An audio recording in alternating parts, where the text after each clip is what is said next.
সুপ্রিয় দর্শক, আপনারা দেখছেন এসপিএন বাংলা টিভি। দেখুন ও সাবস্ক্রাইব করুন এসপিএন বাংলা টিভি, দেশ ও মানুষের কথা বলে।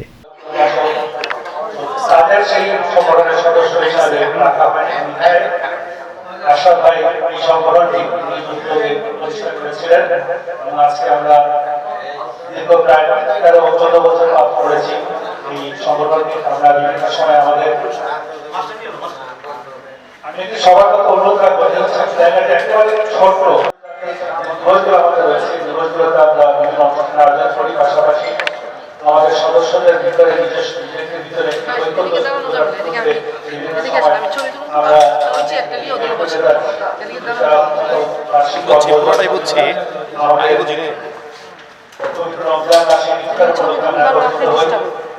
এই বছর আমাদের জানুয়ারির সাথে যেহেতু 12 ফেব্রুয়ারি জাতীয় নির্বাচন, এই নির্বাচনকে সামনে রেখে সারা দেশব্যাপী যে মানসিক একটা আনন্দ, তারা মন করে নিজের ইচ্ছে মতো প্রার্থীকে ভোট দেবে।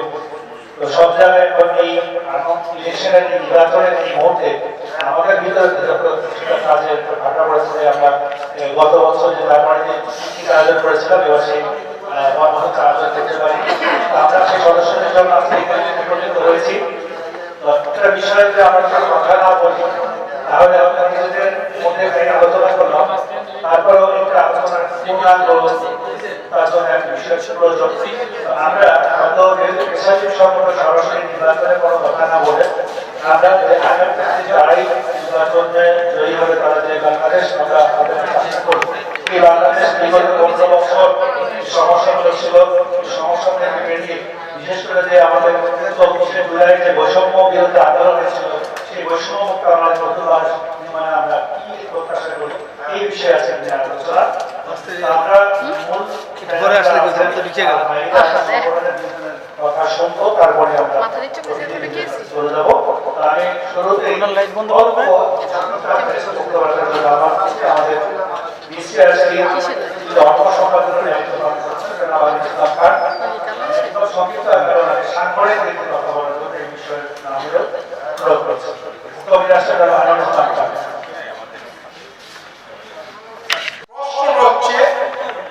আমাদের আমি যদি এইভাবে বলি, পরবর্তী অর্থাৎ 2006 পরবর্তী এবং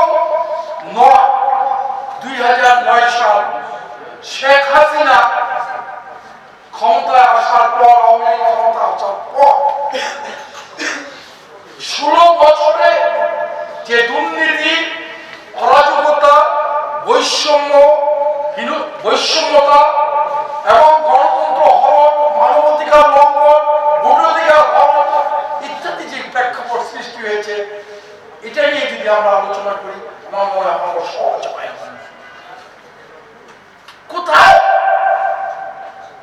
আমরা থেকে শুরু করব?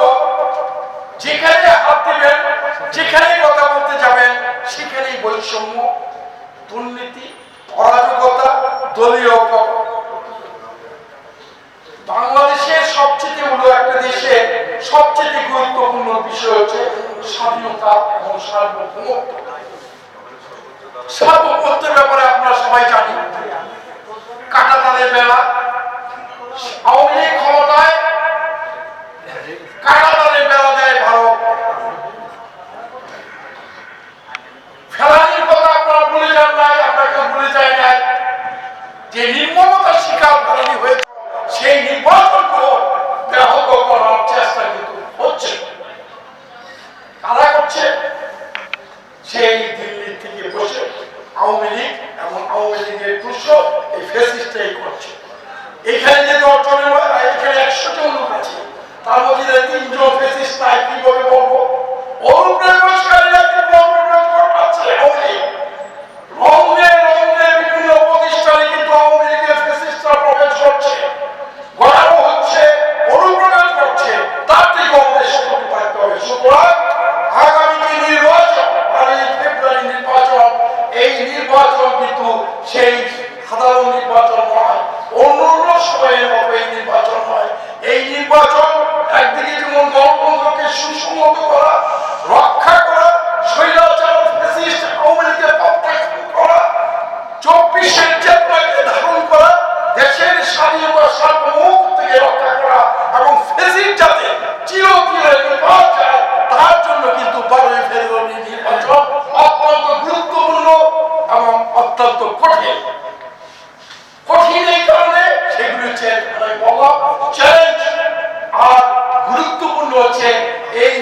নির্বাচনের মাধ্যমে আমরা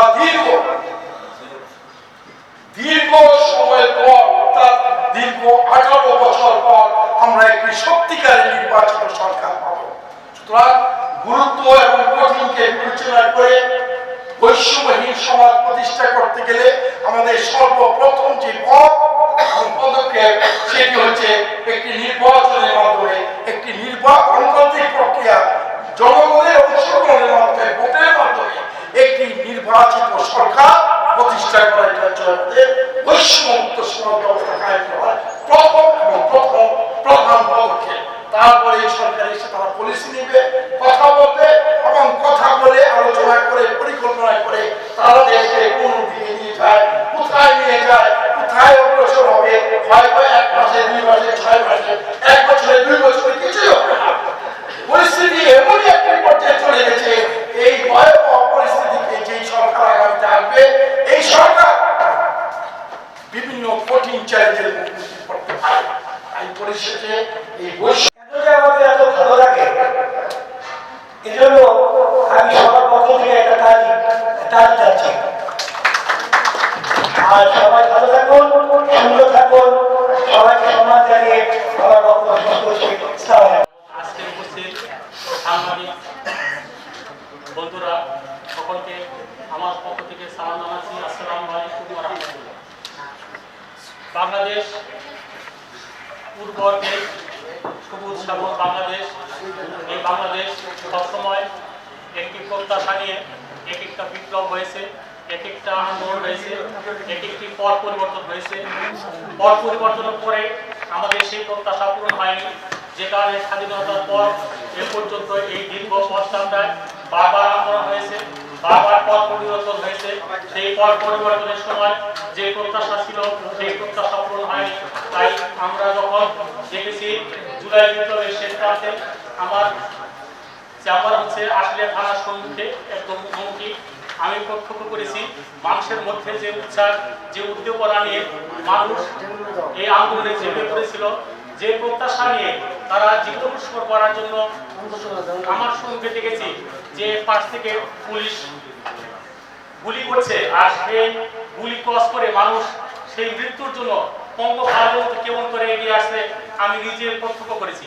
আমি দেখেছি আমার চেম্বারের সম্মুখে লাশগুলো কিভাবে পোড়ানো হয়েছে, কিভাবে সেই লাশ পোড়ানো লাশ বিকৃত করা হয়েছে এবং কিভাবে সেই লাশগুলোকে বিকৃত করে সেইগুলোকে যেন না চেনা যায় সেই প্রক্রিয়া কিভাবে সম্পন্ন হয়েছে সেটাও আমি দেখেছি। সেই সময় আত্মত্যাগকারীদের সেই যে আত্মত্যাগ, যে কারণে বন্দুকের গুলিকে তারা কখনো ভয় করেনি, বন্দুকের গুলিকে উপেক্ষা করে তারা সম্মুখের দিকে এসেছিল, তাদের সেই আত্মত্যাগ আমার চোখে এখনো জল জল করে ভাসে। আমি সেই সময়ে এমন অসুস্থ হয়ে পড়েছিলাম, আমার নিজেরই জ্ঞান হারা হয়েছিল যে এইভাবে যে তাদের যে এই যে আত্মত্যাগ, তাদের যে প্রত্যাশা, সেই প্রত্যাশা কি পূরণ হবে, সেই প্রত্যাশার সামনে রেখে আগামী 12ই জুলাই নির্বাচন হচ্ছে। সেই নির্বাচনে তাদের সেই আশা, সেই প্রত্যাশা যদি পূরণ না হয় তাহলে আমরা সেই হতভাগ্য জাতি হিসাবে আমরা বারবার সেই হতাশা বঞ্চিত কথাগুলোই আমাদের হৃদয়ে হাহাকার করবে। আমাদের সম্মুখে যারা ক্রাইম রিপোর্টার সাংবাদিক যারা রয়েছেন তারা এই সকল ক্রাইমকে সম্মুখে তুলে ধরবেন। আগামী দিনগুলোতে যারা সরকারি আসুক, যেই সরকারি আসুক, তারা যেন এই জুলাই বিপ্লবে যারা আত্মত্যাগ করেছেন তাদের সেই প্রত্যাশাকে পূরণ করার জন্য তারা পদক্ষেপ নেন এবং সাহসী কলম নিয়ে তাদের কথাগুলো যেন সম্মুখে চলে আসে এবং সরকারের দৃষ্টি আকর্ষণ করার জন্য সামর্থ্যবান হয় সেই প্রত্যাশা ব্যক্ত রাখে। এবং আমি ব্যক্তিগতভাবে ডাক্তার হিসাবে আমি নিজের পেশার কথা কিছু বলতে চাই। আমাদের অনেক চিকিৎসক বন্ধু রয়েছেন, সাধারণ যারা রোগী রয়েছে তাদের রোগীর রোগটাকে তাদের সেই অসহায়তাকে কাজে লাগে অনেক চিকিৎসক বন্ধু এমন কিছু কাজ করেন যারা সাধারণ বঞ্চিত সাধারণ মানুষ তাদের সেই স্বাস্থ্য সেবাকে তারা ভালোভাবে পান না, তাদেরকে বঞ্চিত করা হয়, তাদের পকেট কেটে নেওয়ার জন্য অনেক বন্দি বিক্রি করা হয়। এমনও দেখা গেছে যে একটি কোম্পানির কাছ থেকে সামান্য একটি টাকা পাওয়ার আশায় তাদের বিকৃত ঔষধগুলোকে তারা প্রেসক্রিপশন করে এবং অতিরিক্ত টেস্ট রিপোর্ট দেওয়ার কারণে সাধারণ মানুষ বঞ্চিত হয় চিকিৎসা থেকে। তারা তাদের অর্জিত সকল সম্পদ তারা ব্যয় করে ফেলে তাদের টেস্ট রিপোর্টের ক্ষেত্রে। তারা সেই স্বাস্থ্যসেবা পায় না। সেই স্বাস্থ্যসেবা যেন পায় সেই দিকটি সামনে রেখে আপনাদের সকল বন্ধুরা যেন আমাদের পদবের মাধ্যমে আমাদের সেই স্বাস্থ্যসেবার খাতটাকে যে বিকৃত অবস্থা চলছে সেইখান থেকে উত্তরণের জন্য স্বাস্থ্য সেবা যাতে সাধারণ মানুষের দাঁড়ায় পৌঁছা যায় সেই বিষয়টাকে আপনাদের কলমের মাধ্যমে তুলে ধরবেন সেই আশাবাদ ব্যক্ত করছি। আমরা আশা করছি রেখে যেন তারা স্বাস্থ্য সেবায় নিজেদের ভূমিকা রাখতে পারে সেই আশাবাদ ব্যক্ত করছি। আপনাদের কলম যেন কখনোই ন্যায়ের পক্ষে জোরালোভাবে বক্তব্য দেওয়ার জন্য আপনাদের কথা থাকে সেই আশাবাদ ব্যক্ত করছি। একজন জুলাই বিপ্লবী হিসাবে যে সময়ে মানুষের আমি এই অনুষ্ঠানে প্রথমবার, আমি এর আগে সম্মান পেয়েছি, সাংবাদিকভাবে জয়েন করেছি। আপনাদের এখানে এসে অনেকে আমি পরিচিত দেখলাম, যেটা আমার কাছে ভালো লাগছে। ঘুরে ফিরে আমরা প্রায় সবাই একই ধরনের ঢাকা শহরে কাজ করি। আমাদের সেক্টরটা খুবই ছোট। এজ এ হোমিওপ্যাথ আমি আপনাদের কাছে আশা ব্যক্ত করবো, আপনারা যেহেতু সাংবাদিক, আপনারা আমাদের হোমিওপ্যাথিটাকে একটু জনপ্রিয় করার জন্য আপনাদের কলম লিখবেন এবং আমাদের কিছু অসুবিধা আমরা ফেস করি। এই যেখানে একটা আলোচনার বিষয় বৈষম্যমুক্ত নতুন বাংলাদেশ বিনির্মাণ আমাদের প্রত্যাশা তো অনেক। সামনে জাতীয় নির্বাচন, এই নির্বাচনে আমরা নতুন কিছু প্রত্যাশা করতেছি। দুটি দলের মধ্যে এখন বেশি নিজেদের মধ্যে কোন দল প্লাস এনিহাউ তারা সমাজে আসতে চায়, যে আসুক সবাইকে ওয়েলকাম। সুষ্ঠু বৈষম্যমূলক একটা নির্বাচনের মধ্যে দিয়ে তারা আসবে। আমাদের প্রত্যাশা থাকবে বাংলাদেশের প্রতিটা সেক্টরে যে ধরনের দুর্নীতি এবং বৈষম্য রয়েছে সেটা নিরসনে তারা কাজ করবেন। সেক্ষেত্রে যেহেতু আমি স্বাস্থ্য খাতে কাজ করি, স্বাস্থ্য খাতে আপনারা জানেন অনেক রকমের বৈষম্য এখনো বিদ্যমান। এই সমস্যাগুলো যেন কাটিয়ে উঠতে পারি সেক্ষেত্রে আমি আপনাদের সহযোগিতা আমার বক্তব্য শেষ করছি। সবাই ভালো থাকবেন, সবাইকে শুভ সন্ধ্যা।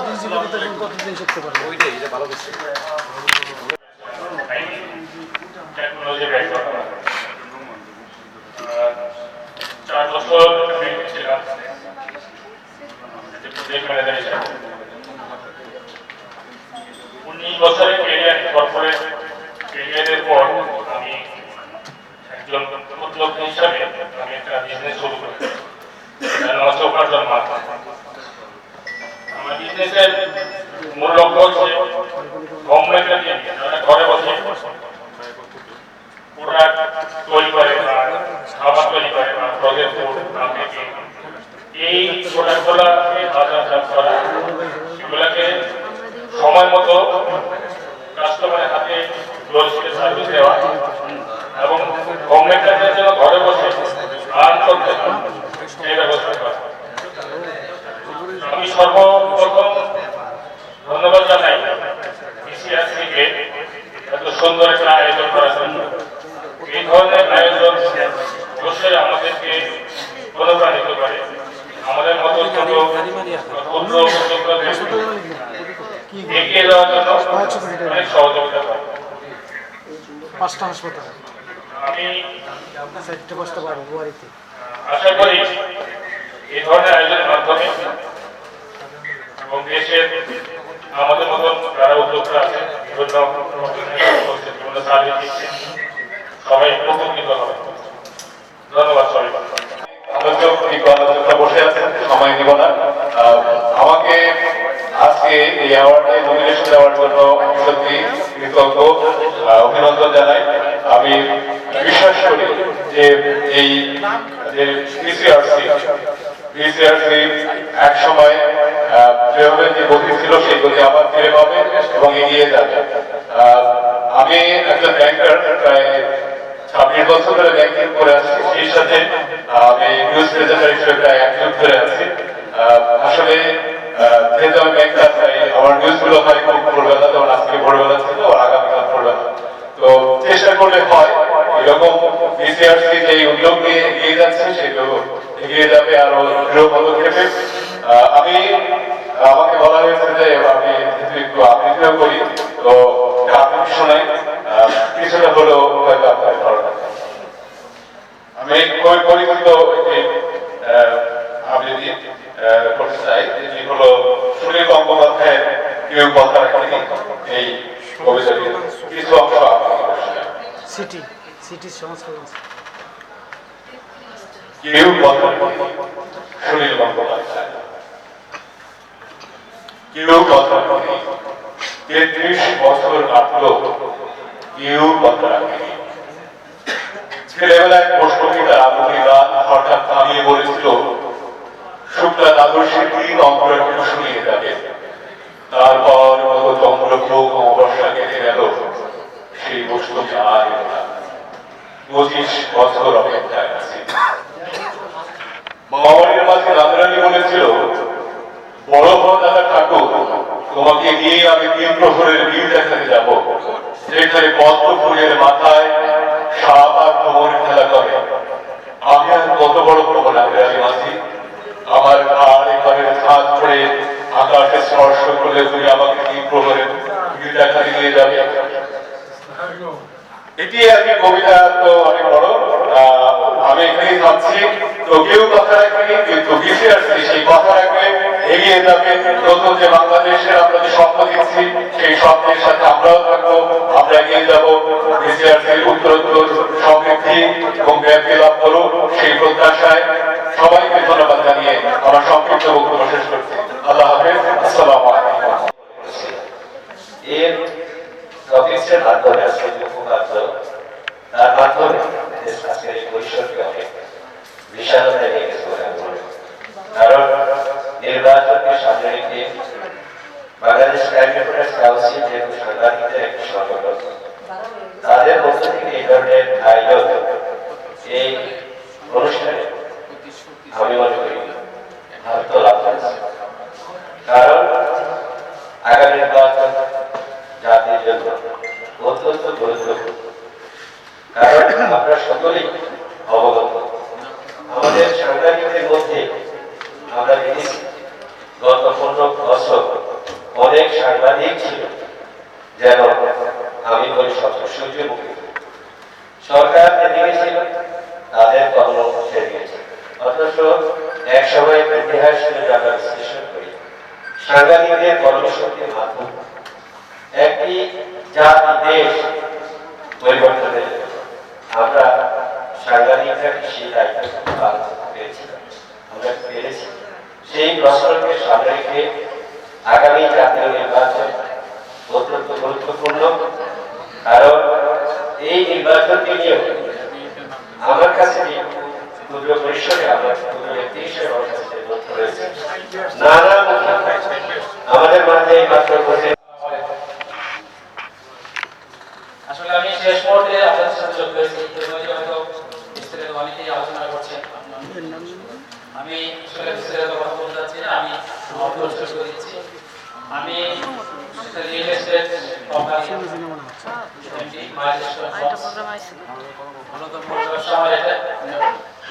আমি পত্রিকা সম্পাদক দৈনিক মায়াজী। আলহামদুলিল্লাহ আমি সবাইকে আমন্ত্রণ জানাই বিসিআরসির এই বিষয়টা নিয়ে শীর্ষ আলোচনা নিয়ে যে সবাই আলোচনা করছেন, আমি এদিকে সবাইকে আমার পরিষ্কার খুব কাছে ঠিক রাস্তার মহাকাশে বলি সামনে মিত্র সহ যারা উপস্থিত আছে সকলকে আমার অবশ্যই টি খাওয়ার আমন্ত্রণ রইল। ইনশাআল্লাহ লাঞ্চ টাইম হলে লাঞ্চে দেওয়ার অন্য সময় টি খাওয়া হবে ইনশাআল্লাহ।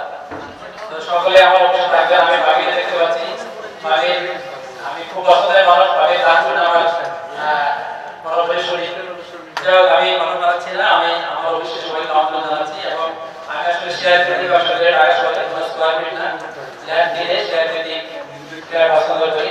মানুষকে 50% করে মানুষকে ফ্ল্যাট দিই। আমাদের যে বন্ধুরা কাজ করছে বিসিআরসির যারা সদস্য এবং যারা আমন্ত্রিত অতিথিবৃন্দ আমাদের মাইলেজপুর হোম থেকে যদি শেয়ার ক্রয় করেন বা ফ্ল্যাট ক্রয় করেন তাদের জন্য আজকে এই কেন্দ্র করে আমি 5 লাখ টাকা ডিসকাউন্ট করে দেবো। তো সবাইকে ভালো থাকবেন, সুস্থ থাকবেন। আজকের এই প্রোগ্রামকে যারা সুন্দর করার জন্য খানাগাড়ি করে সুন্দর আয়োজন করেছেন সকলকে ধন্যবাদ। সবাই ভালো থাকবেন। আসসালামু আলাইকুম। যেখানে বোমা সেখানে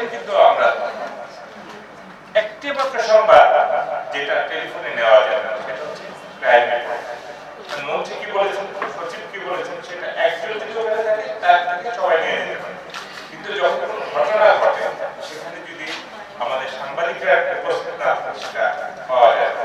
সেটা ফায়ার সার্ভিসের ব্যাপারে গুলি বলে, বোমা বলে, কোনো দুর্ঘটনা বলে, সাধারণ ঘটনা বলে, এখানে আমরা যারা ঝুঁকির মধ্যে থাকি সেই ঝুঁকির কাজগুলো যারা করেন এই বাংলাদেশ সংস্থার সাথে যারা জড়িত, আজকে আমি এই মুহূর্তে যারা আমাদের সাথে আছে, কারণ অনেকেই আপনার টেলিভিশনে ও পত্রিকায় কাজ করেন, আপনারা যারা সন্ধ্যা করে ওরা অফিসে চলে যেতে হয়, কিন্তু আমরা যারা এখানে আছেন সবাইকে একটু পরিচয় করে দিই আপনাদের সাথে। তারপরে একটা 2 মিনিট কথা বলবো। প্রথমেই আমার পাশে